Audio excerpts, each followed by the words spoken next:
आज का हमारा कार्यपत्रक है 63, विषय हिंदी और कक्षा 9। तो तिथि है 4/12/2020। प्रश्न 1। रोहा ने एक बर्फीले स्थान की यात्रा की जिसके बारे में उसने अपने मित्र सोहा को बताया। रोहा और सोहा के बीच हुए इस संवाद को लिखिए। संकेत के लिए चित्र दिए गए हैं। बेटा यहाँ पर आपने संवाद लेखन लिखना है। संवाद लेखन आपस की बातचीत। तो जो बातचीत है उसको हम संवाद कहते हैं, जो दो लोगों के बीच में होती है। तो वो कोई भी हो सकते हैं, दो सहेलियाँ भी हो सकती हैं, डॉक्टर और नर्स हो सकते हैं, या डॉक्टर और मरीज हो सकते हैं, सब्जी वाला और स्त्री हो सकती है। इस तरह से हम बहुत से, दुकानदार और ग्राहक हो सकता है।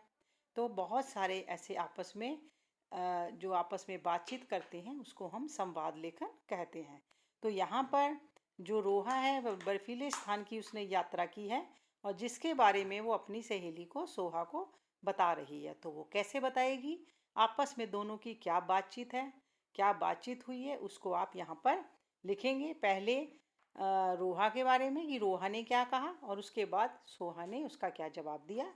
ये सारा ध्यान से लिखेंगे, गलतियाँ नहीं करेंगे और बड़े तरीके से लिखेंगे। वाक्य जो होंगे बिल्कुल सही होने चाहिए, एक दूसरे से जुड़े हुए हों। तो आप नीचे चित्र देख रहे हैं, तो चित्र को देखते हुए भी आपने उसको लिखना है।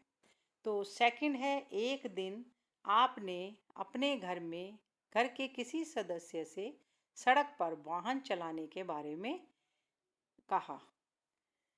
आप इस विषय पर बात कर सकते हैं और होने वाले संवाद को लिख सकते हैं। तो इसमें दोनों चित्र दिए गए हैं। एक तो आपने देखा होगा वाहन का है नीचे, ठीक है।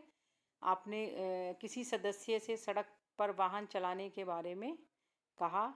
आप इस विषय पर बात कर सकते हैं और होने वाले संवाद को लिख सकते हैं। तो एक हो गया घर का, आप और घर का कोई भी सदस्य हो सकता है, मम्मी पापा भाई बहन कोई भी हो सकता है, एक उसकी आपस में बातचीत हो गई।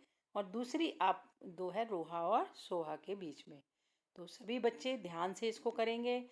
ध्यान रखेंगे कि जहाँ पर आप एक बात ख़त्म करते हैं तो दूसरी बात वहीं से ही शुरू होनी चाहिए।